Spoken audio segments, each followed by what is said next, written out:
Okay, we're back again, and you know when you're doing well, when you do a video on YouTube, you do a UFC video, and Zuffa and YouTube threaten to shut you down and shut down the video in the process because of copyright infringement. And I just did a video on Weidman Silva, and for some reason or something in that video got me done for copyright, and I'm not sure what it was. Maybe it was a thumbnail or something. Maybe I just said something that they didn't like, but who gives a fuck? Anyways, what I want to talk about is pro wrestling and something on the other side of the world, TNA wrestling. Well, not the other side of the world really, but there has been a storyline that's been going on for a few months now, and it's not Aces and Eights, no. It's not Chris Sabin cashing in his X Division title for the world title, no. It's not Austin Aries dressing as Suicide, winning the belt, taking the mask off, and then saying he was going to cash it in. No, it's not that.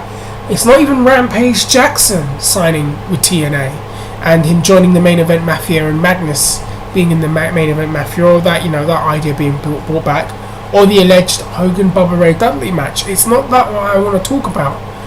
What I want to talk about is to do with AJ Styles and AJ Styles' new character, or the change in the AJ Styles persona.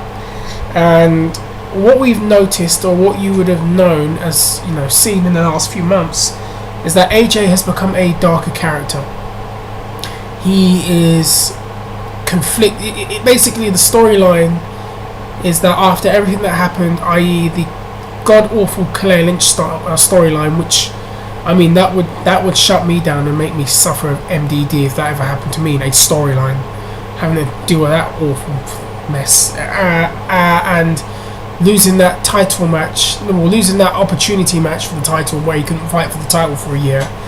It's had an effect on him, and these things have made him become very conflicted and very dark and very nonchalant and very non-expressive, and he's not on the side of TNA, and he's not on the side of Aces and Eights and his war.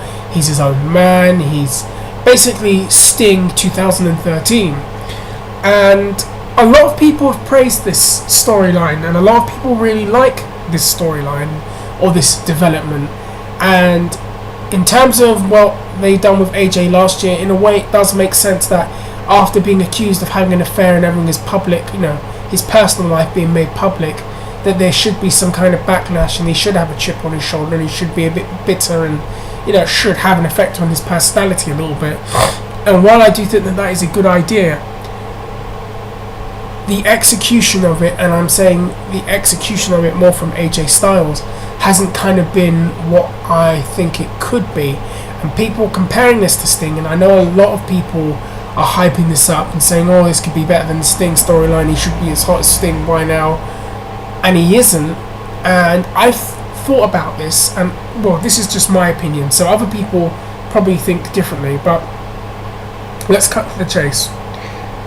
The AJ Styles turn of him being this dark character has not worked for me, and it's not growing on me, and it's not doing anything for me for a number of reasons. Number one, the people that compare it to Sting.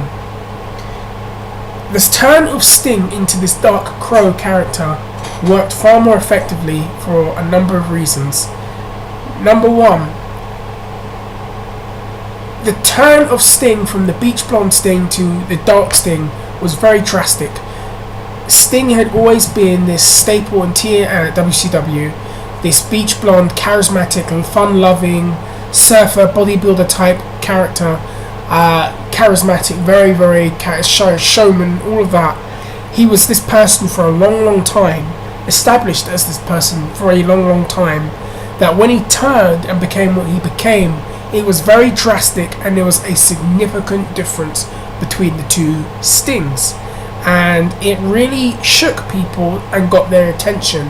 And what I feel was one of the reasons why it's not working with AJ Styles is because they've done so many things with AJ Styles' character that this now turn of him is not as drastic and not as extreme, or hasn't had the desired effect on the fans. Now, think back to this. When he started with TNA, he was this super serious, up-and-coming, potentially elite-level wrestler, X Division innovator, all of that. He became a cocky heel, then he became a hard-working underdog babyface, then he became a heel, then he became a babyface and he was an elite level wrestler for a long, long time. Then he turned again and became Christian's bitch boy, more or less, and became this dumb southern redneck stereotype, which was, insulting in a lot of ways considering what he meant to TNA in the early years. He just became this, this simple southern boy that wasn't particularly smart. He then became a babyface and suddenly got his intelligence back. Never made sense of that one myself too. He was a babyface. He was a hard-working babyface. He was the guy that was the heir apparent to Sting. He became a heel later on. He became Ric Flair number 2, which did not work for a number of reasons. He became babyface again, and now it was in fortune turned, became a babyface, and now we have the AJ that we have now. And I think that had there been so many less flips and flops and character changes, that maybe it would have worked a little bit better. And in that time, I also want to say another thing, and this is the other reason why it hasn't worked for me. We have seen AJ Styles be put in these spots before, being groomed for the top spots before, whether it was in 2003 when they built him for the TNA title, whether it was again in 2004 when they pushed him for the title, whether it was 2005 when they did the same thing, when it was 2008, 2009, around that time when they did the same thing. And they have done this AJ Styles push many a time, but they've never gone all the way with it because they've put him in the spot and then they've pulled the rug from underneath him in some respects, some people would say. And they've never really attached the rocket to him and never really gone the distance with him. And I feel that maybe that this has happened so many times that now that they have turned AJ Styles again and he's potentially being built for Bound for Glory in one of the feature matches and perhaps for the title, that fans who have watched TNA long term have seen them do these flip-flop pushes with AJ Styles to the point where now I think they just see him as a transitional champion, and I think that's what it is. And now the last point I want to make as to why I think it's not working, or why I don't think it's worked to as effectively as it has, and I blame AJ in this. I don't think he has the presence, enough of a presence, or enough of the charisma or the projectability to actually pull it off in the way that he can.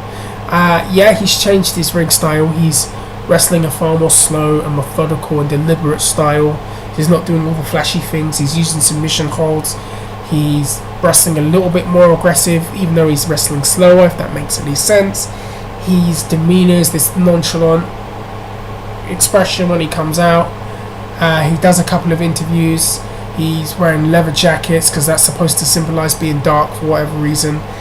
He's doing all of these things, but that presence isn't there. When you compare it to Sting, you compare it to someone like The Undertaker, you compare it to Bray Wyatt, those guys that are playing these dark characters, they have it. And when they come out, you believe it. And when you come out, you buy into it. Sorry, Daddy Long next time, I'm going to kill it. You buy into those. When AJ does it, it's just not there. And when you compare him to other people in the roster in general, you see a guy like a Brutus Magnus who seems to have a bit more of that to him, showmanship, charisma, that presence. You see a guy like Austin Aries, who I think has it more than he does. You see a guy like Robert Roode, who has it more than he does. And if anything, if there was a character that they could have done this with, perhaps a little bit, I think that they should have done this with James Storm. And unfortunately now he's just been relegated to a tag wrestler. And I think that James Storm has more charisma than AJ. I think he's a better promo than AJ. And I think he can actually pull something like this off far more effectively if he went a bit darker and he became a little bit more, went down that pathway, if you know what I mean. And the storyline could warrant them doing that with James Storm, but they chose AJ. And again, the other thing is, they've used AJ in this role so many times that fans want to see someone else there. Not saying they don't want to see AJ Styles, but they've used AJ in this role so many times where I think not only does he lack the presence and the persona and the charisma and the mic skills to pull that off, but it's gotten to the point where fans see him as a transitional champion and they want to see a Magnus or an Aries or a Chris Sabin or someone else be groomed for that spot. And I don't think that he pulls this off as well as they would have liked. So, I'm going to stop. I'm gonna have a drink. I'm gonna do part 2, another video coming up. I'm gonna talk about SummerSlam. If you've just stumbled across this channel, thank you. Rate, comment, subscribe, share, write some comments, and let me know what you think. I'm going to do another video. Sorry if I don't sound too good. I've got 2 more videos on the horizon. I'm going to do all 3 of them right now. 1, 2 and 3.